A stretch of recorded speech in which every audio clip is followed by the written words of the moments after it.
when you're up there. Roger. Now then, while Bob's climbing, there are some points that might interest you, gentlemen.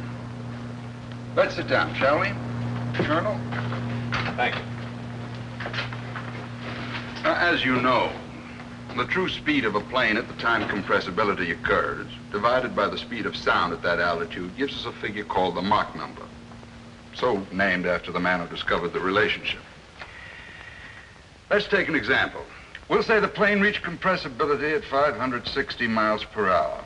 That's true airspeed at 10,000 feet altitude. Dividing this speed by 724, the speed of sound at 10,000 feet, we get, and gentlemen, we've done this arithmetic many times before, 0.76, the Mach number. Now that number indicates the speed a plane can dive at any given altitude. The higher the Mach number, the faster the plane can dive without encountering compressibility trouble. We believe the P-51B has the highest Mach number of any fighter. Now there's a point I'd like to make to pilots about getting into compressibility, but first a little more dope. The Mach number of any given ship remains the same no matter what the altitude. But the speed of sound decreases at high altitudes. So the higher the altitude, the less speed required to get into compressibility. Let's get back to our problem. Suppose we were at 30,000 feet. Then X, the speed we could go, divided by the decreased speed of sound at that altitude, 680 miles per hour, equals the Mach number, 0.76. Solving, we find that we could go only 517 miles per hour before getting compressibility. One more thing. The higher the altitude, the faster the true speed for any given indicated speed, and as I said, the lower true speed required to reach compressibility.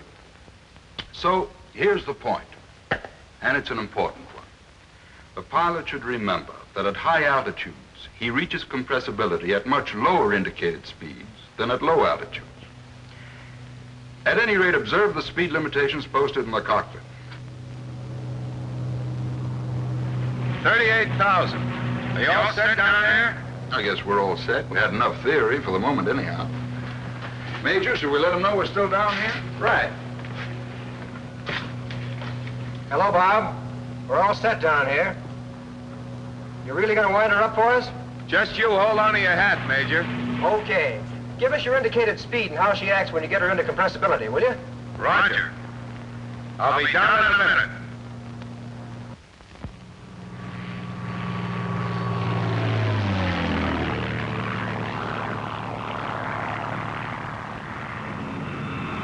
$300, $350, $400, $440. Compressibility, stick moving fore and aft, slight elevator overbalance, heavy buffeting on tail section, oscillation occurs rapidly. However, control forces on elevators remain unchanged. Plane hunts slightly along horizontal axis, pulling out now.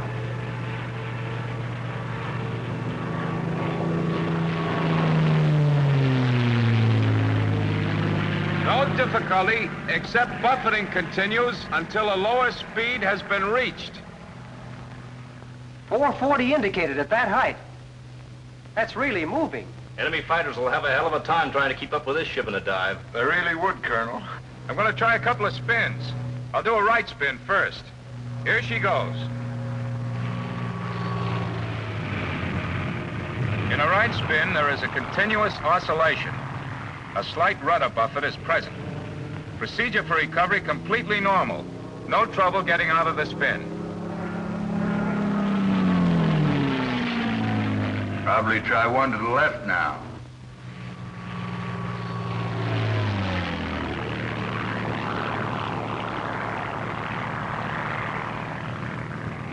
For 3 turns, an oscillation is present as in the right spin. Then the spin becomes stable. Recovery is the same. Full opposite rudder, then stick in neutral. Going into a sustained side slip.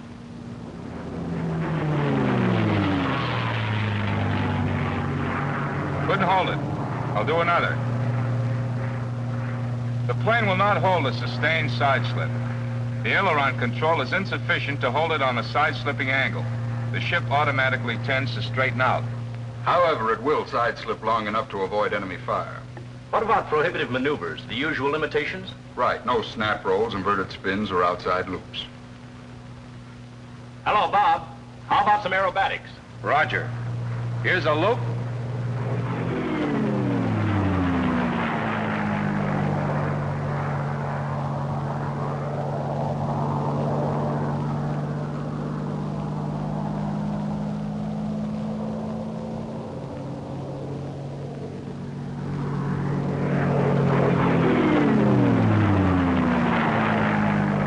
And into an Immelman.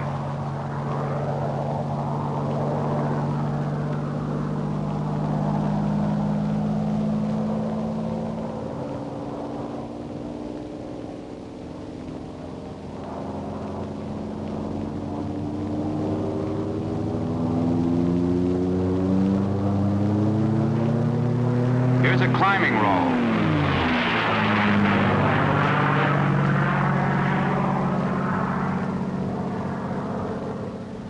At high cruise, this airplane will even do a loop or Immelman from level flight position.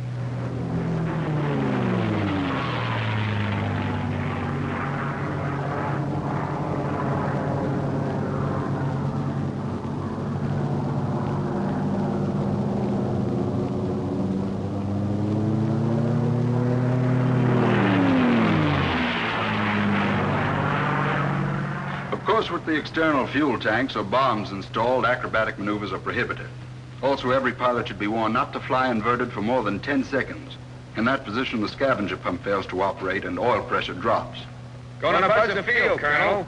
Want you to watch this for speed. Here he comes.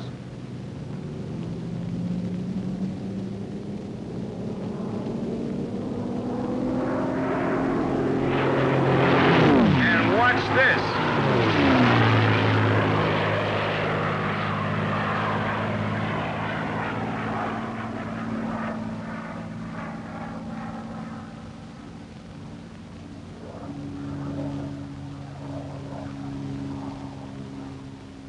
Like a bat out of hell. Boy, that was beautiful. Anything else I can show you while I'm up here?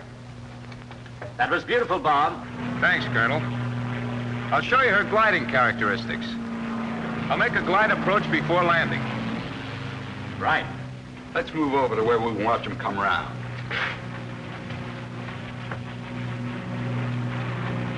You show your power-off glide first.